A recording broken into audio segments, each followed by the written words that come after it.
Good morning, friends. Today I am reading Chapter 5 of Charlotte's Web. Chapter 5 is entitled Charlotte. The night seemed long. Wilbur's stomach was empty and his mind was full. And when your stomach is empty and your mind is full, it's always hard to sleep. A dozen times during the night, Wilbur woke and stared into the blackness, listening to the sounds and trying to figure out what time it was. A barn is never perfectly quiet. Even at midnight, there is usually something stirring. The first time he woke, he heard Templeton gnawing a hole in the grain bin. Templeton's teeth scraped loudly against the wood and made quite a racket. That crazy rat, thought Wilbur. Why does he have to stay up all night, grinding his clashers and destroying people's property? Why can't he go to sleep like any decent animal? The second time Wilbur woke, he heard the goose turning on her nest and chuckling to herself. "What time is it?" whispered Wilbur to the goose. Probably, about 7:30, said the goose. "Why aren't you asleep, Wilbur?" "Too many things on my mind," said Wilbur.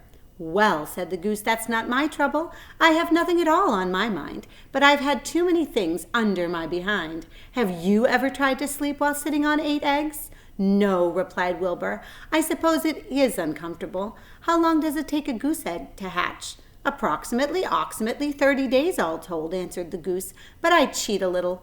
On warm afternoons, I just pull a little straw over the eggs and go out for a walk." Wilbur yawned and went back to sleep. In his dreams, he heard again the voice saying, "I'll be a friend to you. Go to sleep. You'll see me in the morning."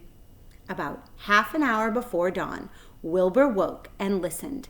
The barn was still dark. The sheep lay motionless. Even the goose was quiet. Overhead on the main floor, nothing stirred. The cows were resting. The horses dozed. Templeton had quit work and gone off somewhere on an errand. The only sound was the slight scraping noise from the rooftop, where the weather vane swung back and forth.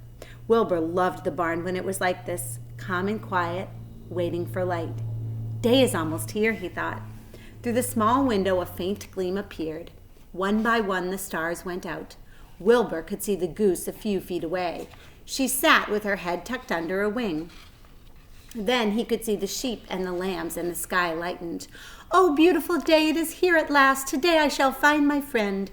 Wilbur looked everywhere. He searched his pen thoroughly. He examined the window ledge, stared up at the ceiling, but he saw nothing new. Finally, he decided he would have to speak up. He hated to break the lovely stillness of dawn by using his voice, but he couldn't think of any other way to locate the mysterious new friend that was nowhere to be seen. "Attention, please," he said in a loud, firm voice. "Will the party who addressed me at bedtime last night kindly make himself or herself known by giving an appropriate sign or signal?" Wilbur paused and listened.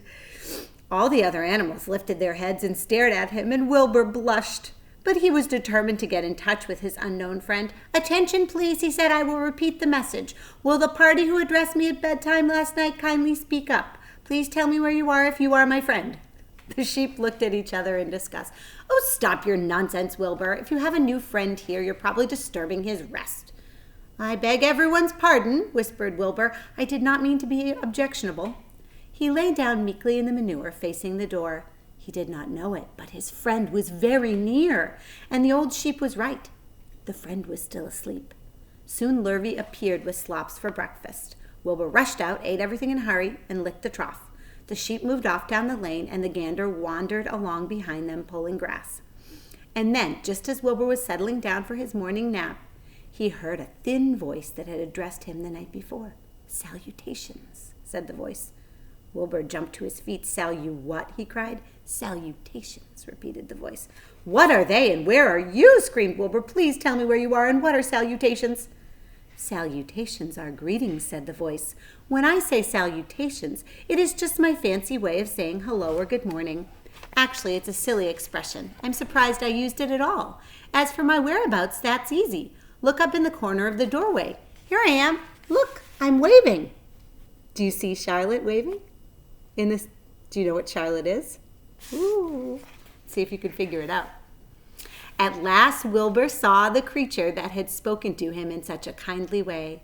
Stretched across the upper part of the doorway was a big spider web, and hanging from the top of the web, head down, was a large gray spider. She had 8 legs, and she was waving one of them at Wilbur in a friendly greeting. "Do you see me now?" she asked. "Oh, yes, indeed," said Wilbur. "Yes, indeed. How are you? Good morning. Salutations. Very pleased to meet you. What is your name, please? May I have your name?" "My name," said the spider, "is Charlotte." "Charlotte what?" asked Wilbur eagerly. "Charlotte A. Cavatica, but just call me Charlotte." "I think you're beautiful," said Wilbur. "Well, I am pretty," replied Charlotte. "There's no denying that. Almost all spiders are rather nice looking. I'm not as flashy as some, but I'll do. I wish I could see you, Wilbur, as clearly as you can see me." "Why can't you?" asked the pig. "I'm right here." "Yes, but I'm nearsighted," replied Charlotte. "I've always been dreadfully nearsighted. It's good that in some ways, not so good in others. Watch me wrap up this fly." A fly that had been crawling along Wilbur's trough had flown up and blundered into the lower part of Charlotte's web and was tangled in the sticky threads. The fly was beating its wings furiously, trying to break free. "First," said Charlotte, "I dive at him." As she dropped, a tiny silken thread unwound from her rear end. "Next, I wrap him." She grabbed the fly, threw a few jets of silk around it, and rolled it over and over, wrapping it so it could not move. Poor fly, but that's how spiders eat, right? Wilbur watched in horror. He could hardly believe what he was seeing. Although he detested flies, he was sorry for this one. "There," said Charlotte. "Now I knock him out so he'll be more comfortable." She bit the fly. "He can't feel a thing now. He'll be a great breakfast." "You mean you eat flies?" gasped Wilbur. "Certainly. Flies, bugs, grasshoppers, choice beetles, moths, butterflies, tasty cockroaches, gnats, midges, daddy-long-legs, centipedes, mosquitoes, crickets, anything that is careless enough to get caught in my web. I have to live, don't I?" "Why, yes, of course," said Wilbur. "Do they taste good?" "Delicious. Of course, I don't really eat them. I drink them. I drink their blood." "I love blood," said Charlotte, and her pleasant, thin voice grew thinner and more pleasant. "Don't say that," groaned Wilbur. "Don't say things like that." "Why not? It's true. I have to say what's true. I'm not entirely happy about my diet of flies and bugs, but that's the way I'm made. A spider has to pick up a living now somehow or other, and I happen to be a trapper. I just naturally build a web and trap flies and other insects. My mother was a trapper. Her mother was a trapper before her. All of our family have been trappers way back for thousands and thousands of years. We spiders have been eating flies and bugs." "What a miserable inheritance," said Wilbur gloomily. He was sad because his new friend was bloodthirsty. "Yes, it is," agreed Charlotte, "but I can't help it. I don't know how the first spider in the early days of the world happened to think up this fancy idea of spinning a web, but she did. And it was clever of her, too.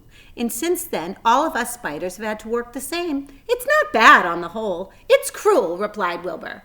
"Well, you can't talk. You have your meals brought to you in a pail. Nobody feeds me. I have to get by my own living. I live by my wits. I have to be sharp and clever, lest I grow hungry. I have to think things out, catch what I can, take what comes.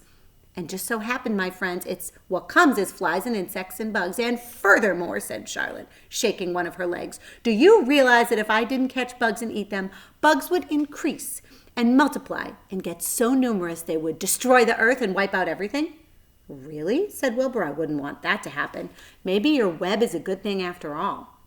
The goose had been listening to this conversation and chuckling. "There are a lot of things Wilbur doesn't know about life," she thought. "He's a really innocent little pig. He doesn't even know what's going to happen to him around Christmas time. He has no idea that Mr. Zuckerman and Lurvy are plotting to kill him." And the goose raised herself a bit and poked her eggs further under her to receive the full heat from her warm body and soft feathers. Charlotte stood quietly over the fly, preparing to eat it. Wilbur lay down and closed his eyes. "Well," he thought, "I've got a new friend, all right, but what a gamble friendship is. Charlotte is fierce, brutal, scheming, bloodthirsty, everything I don't like.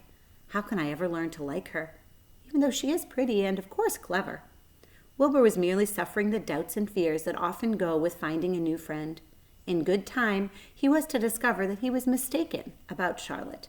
Underneath her rather bold and cruel exterior, she had a kind heart, and she was to prove loyal and true to the very end. And that's the end of chapter 5, and I'll read chapter 6 tomorrow. Bye, guys.